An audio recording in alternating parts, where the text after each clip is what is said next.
सोचिए, एक school trip, खुशी और दोस्तों के साथ, लेकिन वही ट्रिप एक ऐसे ख्वाब में बदल जाए जिसका कोई इंतहा ही ना हो। चलिए आज सुनते हैं उसी रात की कहानी। और कहानी शुरू होती है इन लफ्जों से। रात बहुत हो चुकी थी। ये सिर्फ वक्त का इशारा नहीं था, बल्कि आने वाले एक तूफान का था। वही रात जो 3 दोस्तों की जिंदगी हमेशा के लिए बदलने वाली थी। तो इस कहानी में है 3 दोस्त, एक बहुत ही पुरस्कार झील, और हाँ, एक ऐसी गलती जो उन्हें सीधा मौत के मुंह में ले जाती है। तो आखिर ये सब शुरू कैसे हुआ? एक बिल्कुल सादा सा प्लान था, जो खैर बहुत ही खतरनाक साबित हुआ। तो सीन कुछ ऐसा है। स्कूल ट्रिप जा रहा है शिमला और अचानक बस खराब हो जाती है। सबको रुकना पड़ता है एक अनजान से दूर दराज होटल में। और उसी होटल के कमरे में आयुष, अमान और रोहन को अपनी खिड़की से वो झील नजर आती है। वही झील जो उनकी किस्मत बदलने वाली थी। देखिए, उनका इरादा कोई बदमाशी या खतरा मोल लेने का नहीं था। वो तो बस स्कूल में थोड़ा पॉपुलर होना चाहते थे। उनके दिमाग में ना पिछले ट्रिप की एक कहानी थी, जहां कुछ बच्चे ऐसे ही रात में बाहर निकले और सुबह तक हीरो बन गए। बस वो भी वैसे ही कुछ करना चाहते थे। उनका प्लान बिल्कुल सिंपल। होटल से चुपके से निकलना, झील तक पहुंचना, सबूत के लिए कुछ तस्वीरें लेना और सुबह तक वापस आकर सबको हैरान कर देना। लेकिन वो बेचारे ये नहीं जानते थे कि इस जंगल में उनका क्या इंतजार कर रहा था।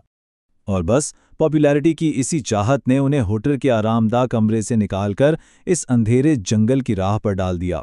यहां से इस कहानी का दूसरा और कहीं ज्यादा खौफनाक हिस्सा शुरू होता है। जो चीज खिड़की से देखने में इतनी करीब लग रही थी ना, हकीकत में वो एक ना खत्म होने वाला सफर बन गई। हर तरफ अंधेरा, जंगल की अजीब सी खामोशी, और उनके हौसले अब टूटते जा रहे थे। और फिर उन्हें एहसास हुआ कि वो कितनी बड़ी गलती कर चुके हैं। सर्दी इतनी कि हड्डियां तक कांप रही थीं। फोन में सिग्नल का नामो निशान नहीं था और हर तरफ सिर्फ अंधेरा। उनका जो बहादुरी का प्लान था ना, अब वो जान बचाने की जंग बन चुका था। लेकिन जैसे ही उन्होंने वापस मुड़ने का फैसला किया, कहानी ने एक इंतहाई खौफनाक मोड़ लिया। अब उनका डर सिर्फ जंगल से नहीं था, बल्कि उनके अपनों से ही पैदा होने वाला था। आयुष और अमान, जो रोहन से थोड़ा सा आगे चल रहे थे, जब पीछे मुड़े तो रोहन वहां था ही नहीं। बिल्कुल नहीं, वो बस गायब हो चुका था। और फिर इस घने अंधेरे में उन्हें एक अजीब सी आवाज सुनाई दी, जैसे कोई जमीन खोद रहा हो। ये आवाज किसी भी डरावने ख्वाब से कम नहीं थी। वो डरते डरते उसी आवाज की तरफ बढ़े, ये जानने के लिए कि आखिर रोहन के साथ हुआ क्या है। और जो मंजर उन्होंने देखा, वो उनकी रूह कब्ज करने के लिए काफी था।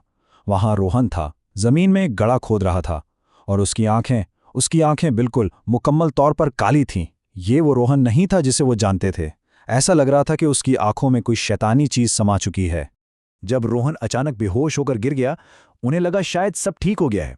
लेकिन वो शैतानी ताकत गायब नहीं हुई थी। वो बस रोहन से निकलकर अमान में चली गई थी। जो अमान अभी कुछ देर पहले तक डरा हुआ, सहमा हुआ था, अब उसकी आंखें भी काली थीं और उसके अंदर एक ऐसी अजीब सी ताकत आ चुकी थी जिसका कोई हिसाब नहीं था। अब कब्जे में आया अमान उन्हें जंगल की गहराइयों में खींच रहा था, एक ऐसी जगह जहां से शायद वापसी मुमकिन ही नहीं थी। अमान अब अपने काबू में नहीं था। वो तो बस एक कठपुतली था। आयुष और रोहन के पास अपने दोस्त को बचाने के लिए उसके पीछे भागने के सिवा और कोई रास्ता ही नहीं था, भले ही वो रास्ता उन्हें किसी पुराने टूटे फूटे खंडर की तरफ ही क्यों न ले जा रहा हो। इस खंडर के अंदर का मंजर सोचकर ही रूह कांप जाती है। अमान हवा में लटका हुआ था, बेहोश, और उसके सामने वो वजूद था जो इस सारे खौफ की जड़ थी।